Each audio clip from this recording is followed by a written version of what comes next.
नमस्कार। मैं एक बार फिर से आपके सामने उपस्थित हूँ निराला जी के साथ में। इस वीडियो में हम निराला जी के संबंध में बहुत सारे किस्सों पर चर्चा करने वाले हैं और ये सेशन बहुत मज़ेदार रहने वाला है।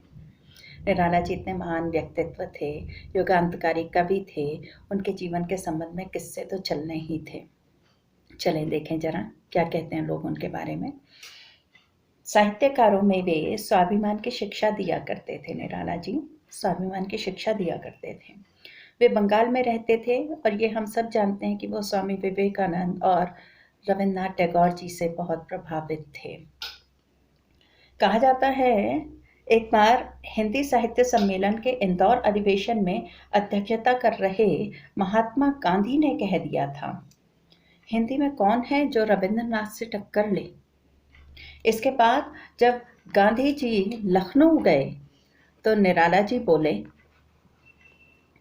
आपने कैसे कह दिया था कि कौन है हिंदी में जो रविन्द्रनाथ से टक्कर ले। उनकी फक्कड़ता और दानशीलता के बारे में कई कहानियां प्रचलित हैं। कहा जाता है कि निराला जी किसी प्रकाशक से मिली रॉयल्टी के पैसे लेकर, रॉयल्टी की रकम लेके घर चले आ रहे थे और रास्ते में उन्हें एक बुढ़िया भिखारिन मिली। उन्होंने अपने सारे के सारे पैसे उस बुढ़िया को दे दिए और हाथ जोड़कर बोले, माँ अब आगे से भीख मत मांगना। महादेवी जी उनकी मुंह बोली बहन थी और उनके संबंध में भी महादेवी वर्मा जी ने भी उनके संबंध में कई सारी बातें कही हैं। देखें जरा ये किस्सा क्या कहती हैं महादेवी जी।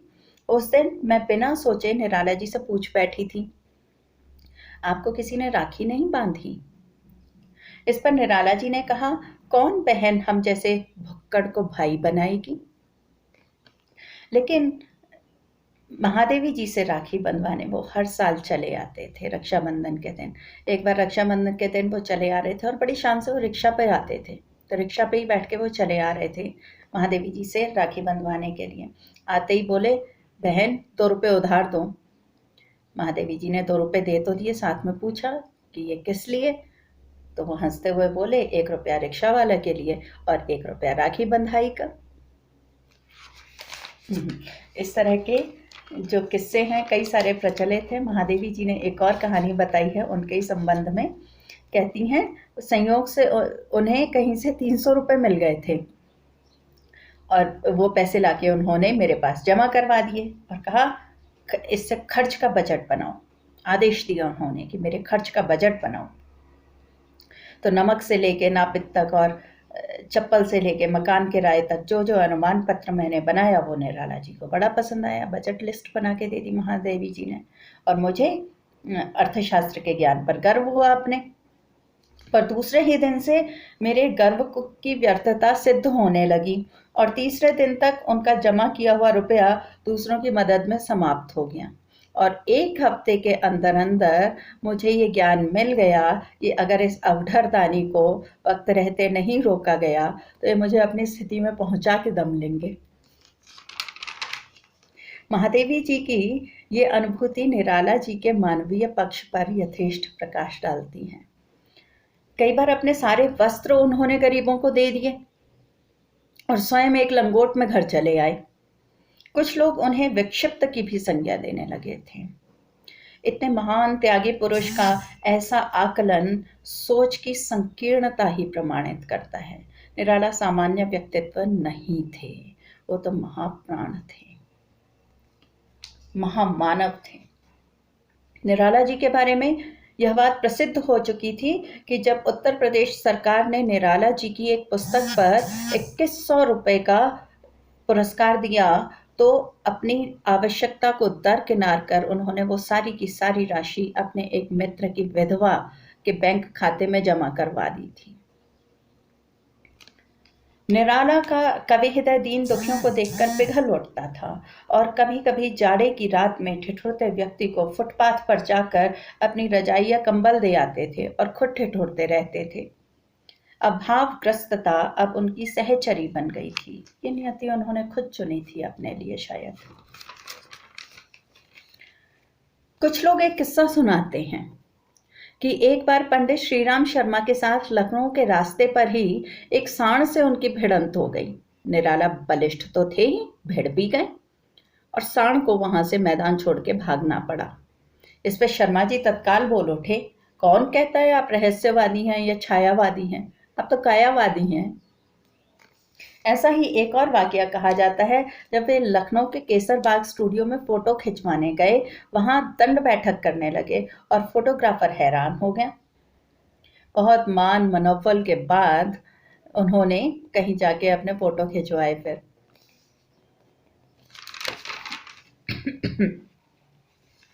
कहा जाता है सन 1947 में निराला जी के जीवन में 50 वर्ष पूरा होने पर आचार्य नंद दुलारे वाजपेयी और डॉक्टर रामविलास शर्मा के प्रयत्न से उनकी स्वर्ण जयंती मनाई गई। तो उस अवसर पर बोलते हुए दिनकर जी ने कहा था, रिश्ते में निराला जी प्रगतिवाद और प्रयोगवाद दोनों के पिता हैं। यह सुनते ही निराला जी मंच पर ही बोल उठे, तुम जो बोल रहे हो वह बात लोग लिखते क्यों नहीं हैं? एक और घटना का जिक्र आता है कि काशी नागरी प्रचारिणी की अर्ध शताब्दी पर जब वे कवि सम्मेलन में गए तो किसी ने उनसे कह दिया कि आपकी दयनीय परिस्थिति को देखकर विशेष रूप से आपको पारिश्रमिक दिया जाएगा। यह सुनते ही निराला जी उखड़ गए, कहने लगे, मैं पारिश्रमिक लेने नहीं आया हूं। अब जब तक मुझे 1000 रुपए का पुरस्कार नहीं मिलेगा मैं काव्य पाठ नहीं करूंगा। आखिर संयोजक के बहुत आग्रह करने पर भी उन्होंने काव्य पाठ नहीं किया। अपनी फिल्म देखने का अनुरोध करने एक बार पृथ्वीराज कपूर स्वयं उनके निराला जी के कमरे दारागंज तक गए थे। दारागंज में उनका कमरा था। निराला ने रस्सी से पृथ्वीराज जी का सीना नापा और जब सीने का माप 56 इंच से अधिक निकला तो उन्होंने आगे फिल्म देखने के लिए हामी भरी। उस पर भी कहते हैं पृथ्वीराज जी ने निराला जी के लिए तांगा भेजा था और जब तक निराला जी वहां पे नहीं पहुंचे थे तब तक फिल्म का शो शुरू नहीं हुआ था। कहा जाता है महाकवि निराला और पंडित ज्योति प्रसाद निर्मल में अक्सर नोक झोंक चला करती थी। एक दिन निर्मल जी ने कहा, अपने नाम के पहले ये निर क्या लगा रखा है तुमने? निराला जी ने चुटकी लेते हुए कहा, मेरे नाम से पहले निर हट भी जाएगा तो मैं फिर भी आला रहूंगा, आला यानी नंबर 1। लेकिन तुम्हारे नाम से पहले अगर निर हट गया तो तुम तो सिर्फ मल बन के रह जाओगे। एक और किस्सा मशहूर है कि मेरठ वाले एक बार महाकवि को तुलसी जयंती के अवसर पर आमंत्रित किए। उन्होंने शर्त रख दी कि अब निराला जी ने शर्त रखी। क्या शर्त रखी? जब मैं काव्य पाठ करूंगा तो सबको खड़ा होना पड़ेगा। अब सब असमंजस में थे आयोजक लोग की सभापति महोदय कैसे खड़े होंगे। तो अंत में इस बात का यही तोड़ निकाला गया कि निराला जी को ही सभापति बना दिया गया। 12 मार्च 1954 को साहित्य अकादमी शुरू होने के अगले ही दिन नेहरू ने साहित्य अकादमी के, अब देखो यहाँ पे नेहरू जी का एक किस्सा है और नेहरू जी ने किस तरह से उनके चरित्र को पहचाना था और उनके व्यक्तित्व को पहचाना था, ये देखें जरा इस किस्से में। और ये पॉइंट नोट कर लें, खासतौर से स्टूडेंट्स को मैं ये बात कह रही हूँ। 12 मार्च 1954 को साहित्य अकादमी शुरू हुई थी, ठीक है। और ये नोट करके रखें आप नोटबुक में। 12 मार्च 1954 को साहित्य अकादमी शुरू होने के अगले ही दिन नेहरू ने साहित्य अकादमी के नवनियुक्त सचिव कृष्ण कृपलानी को महाकवि सूर्यकांत त्रिपाठी निराला के बारे में पत्र लिखा। अकादमी द्वारा भेजे गए प्रस्ताव को 16 मार्च 1954 को शिक्षा मंत्री मौलाना आजाद की मंजूरी मिली। जवाहर जी ने कहा, अब देखें क्या कहा पत्र में, निराला बहुत बड़े कवि हैं, जब कभी रॉ में आते हैं तो अब भी बहुत अच्छी कविता लिखते हैं, लेकिन वे पक्कड़ स्वभाव के हैं, उनके पास पैसा रुकता नहीं है। उनकी किताबें वैसे तो खूब बिकती हैं और बच्चों के पाठ्यक्रम में भी लगी हुई हैं, लेकिन उन्होंने जिस तरह से रॉयल्टी बेच दी है उसमें सिर्फ प्रकाशकों को ही फायदा मिलता है। निराला के हिस्से में महीने में मुश्किल से 20-25 रुपए ही आते हैं। साहित्य अकादमी निराला को हर महीने 100 रुपए की मदद भेजा करे और यह पैसा सीधे निराला को न भेजा जाए, क्योंकि वह तो कलंदर हैं, तो न जाने किसे पैसा दे बैठेंगे। इसलिए बेहतर होगा कि यह पैसा हर महीने कवयित्री महादेवी वर्मा को भेजा जाए। अब देखिए, महादेवी वर्मा उनकी मुंह बोली बहन रही और जीवन भर उन्होंने उनसे संबंध निभाया। जहां अपनों ने भी नाता तोड़ लिया, लोगों ने विक्षिप्तता के आरोप लगाए, वहां महादेवी जी थीं जो आजीवन उनके साथ बनी रही थी।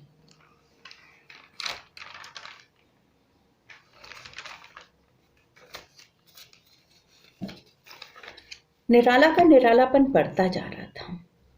उनकी मनस्थिति ठीक नहीं चल रही थी।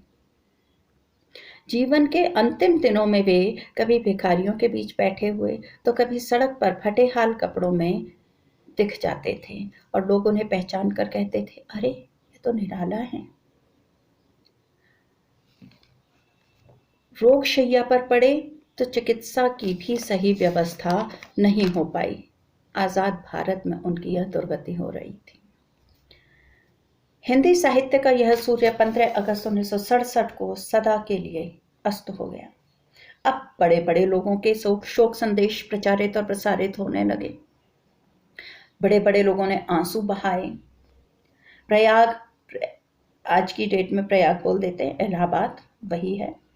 इलाहाबाद के तट पर पार्थिव शरीर जला दिया गया और प्रयाग की निराला परिषद द्वारा संगम में अस्थि भस्म प्रवाहित कर दी गई।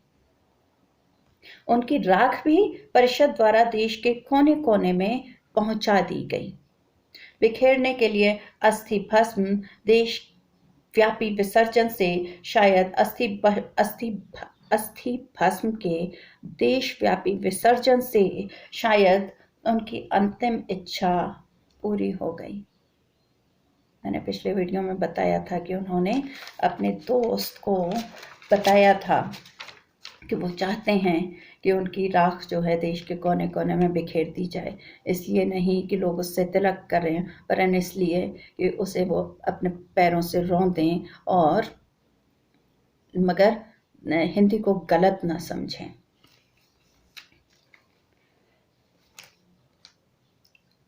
जब लोग सोच रहे थे कि इतने बड़े साहित्यकार के पास दुनिया की दौलत मिलेगी, तब उनकी मौत के बाद मिले सामान ने सबको हैरान कर दिया।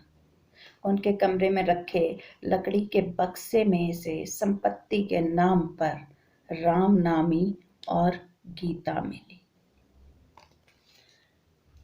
दुखी जीवन की कथा रही, क्या कहूँ आज जो नहीं कही।